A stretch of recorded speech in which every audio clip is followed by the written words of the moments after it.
मुझे लगता है कि नीतीश जी को, जो मंत्री बीजेपी के थे, जिन्होंने कहा कि लाउड स्पीकर उतार देने चाहिए, उन पर सख्त कार्रवाई करनी चाहिए। खैर, वो नीतीश जी का विशेषाधिकार है। आज संकट मोचक बीजेपी ने जो है बिल्कुल स्वयं संकट में डाल दिए, हिंदू मुसलमान के द्वेष में घुसाकर। दलित पहले कहा उनको और तमाम तरह की शब्दावली इस्तेमाल करके आपकी सरकार कार्रवाई महाराष्ट्र में क्यों नहीं कर रही के बाद, एक मिनट सुनिए ना, राज ठाकरे पे कार्रवाई करने में क्यों डरते हैं लोग जी? बताइए। मैं उत्तर दे रहा हूं ना, मैं उत्तर दे रहा हूं ना, अब सुनिए तो सही ना। आपने तो कार्रवाई कर ली बीजेपी वालों पे। आप पहले जब एक उंगली उठाते हैं तो चार आपकी तरफ जाती हैं। शांति से सुनिए जरा। आज सर्किट हाउस जोधपुर में सर्वधर्म सभा हुई शांति के लिए। किसने बायकॉट किया पता है अमिश जी? केवल बीजेपी ने बायकॉट किया। बाकी सब सर्वधर्म भी थे, सब पार्टियां भी थी, सब लोग थे। केवल एक बीजेपी ने बायकॉट किया क्योंकि वो नहीं चाहते कि किसी भी तरह से शांति रहे।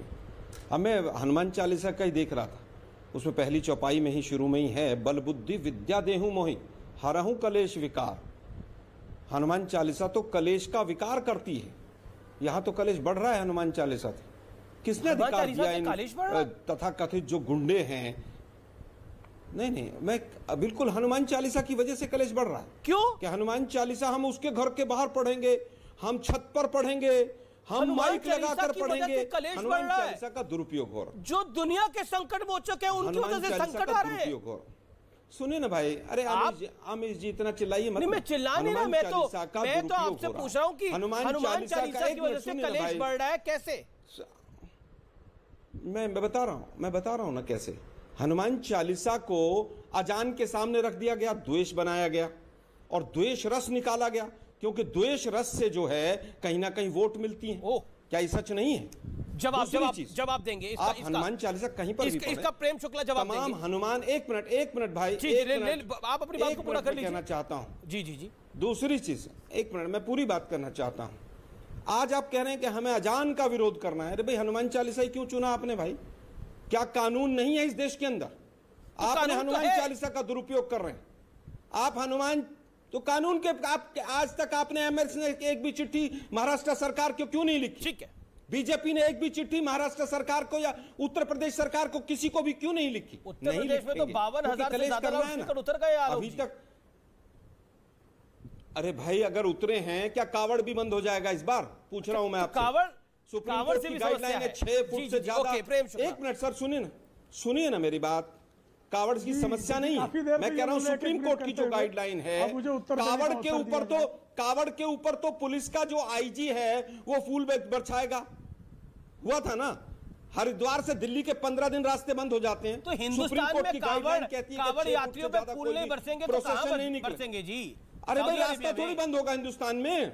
नहीं, हिंदुस्तान, अरे भाई आप लोग तो हिंदू मुसलमान करने के लिए हिंदू मुसलमान की बात नहीं कर रहा। आपने बोला कावड़ यात्रियों पे फूल बरसाएगा आईजी। नहीं, मैं कावड़ यात्रियों पे फूल नहीं बरसेंगे हिंदुस्तान में तो कहां बरसेंगे? इनका हिंदू द्रोह मैं ये कह रहा हूं।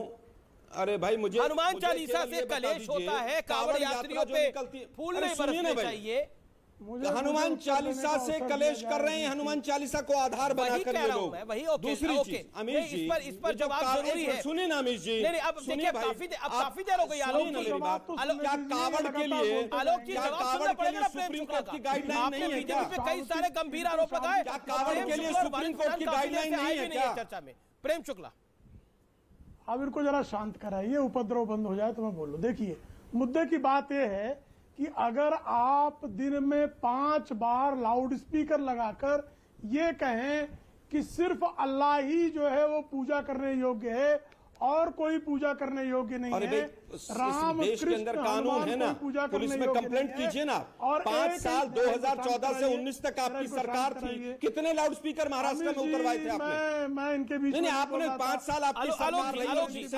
आलोक शर्मा अमीश जी से पूछिए ना भाई, कितने लाउड स्पीकर इन्होंने उतरवाए? और लाउड स्पीकर उतरवाने का कानून में प्रक्रिया है, उस कानून की प्रक्रिया क्यों नहीं है? आलोक शर्मा मेरा निवेदन स्वीकार करिए ना, आप इसका उत्तर दीजिए ना। ठीक है, उत्तर आपने मांगा, जवाब सुनिए आप। प्रेम शुक्ला दे रहा हूं ना मैं, पहले मेरा उत्तर सुनिए तो सही।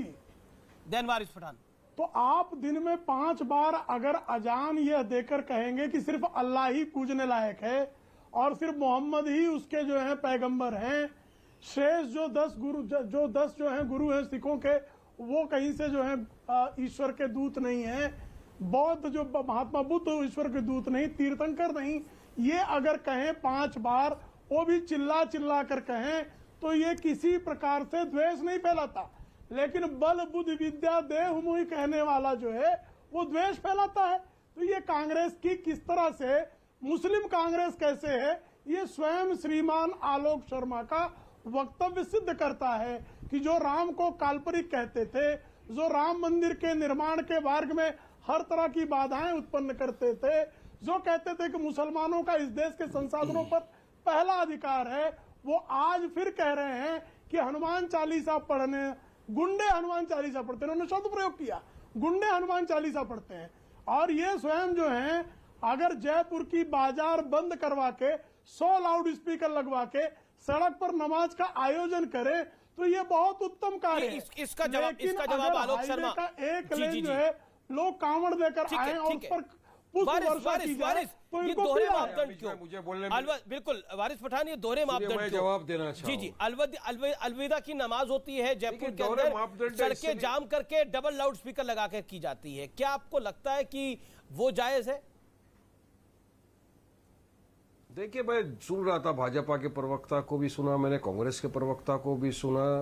ये दोनों भी, अमीश भाई, मैं हमेशा से बोलता हूं, एक ही सिक्के के 2 पहलू है, दोनों भी कमी नहीं है। अगर राजस्थान में तो गहलोत सरकार है, वहां पर क्या हुआ, मुसलमानों के साथ ना रमजान बराबर बना सके, ना ईद बना सके।